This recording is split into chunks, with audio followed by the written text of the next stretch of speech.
La chiusura delle scuole e delle università in tutto il territorio nazionale fino al 15 marzo, formalizzata solo nel tardo pomeriggio dal Ministero. E poi il bilancio dei contagiati in Veneto, che da questa mattina supera quota 400. Le vittime rimangono però 7.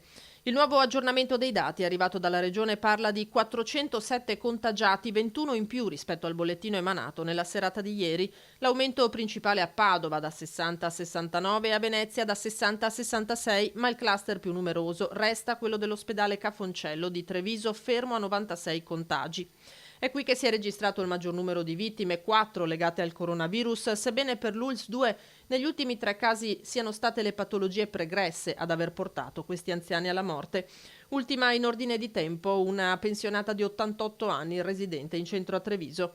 L'azienda Zero di Padova sta emanando il bilancio dei contagi comune per comune. Intanto, con l'emergenza coronavirus che non si risolve nei tempi sperati, tutti, uffici pubblici, aziende e famiglie, sono costretti a organizzarsi per un'altra settimana di contatti ridotti al minimo. È la chiusura delle scuole per un'ulteriore settimana rispetto a quanto già stabilito a scombinare maggiormente i piani dei veneti e da questa volta degli italiani. Se da un lato gli istituti, quelli che hanno strutture adeguate, stanno avviando le lezioni online, chi invoca sconti sulle rette di asili e scuole materne, provvedimento che diversi comuni stanno già attuando riguardo alle strutture pubbliche. Chi chiede, e su questo il governo si sta già muovendo, che a uno dei 2 genitori sia permesso di rimanere a casa con i figli per non gravare ulteriormente sui bilanci delle famiglie.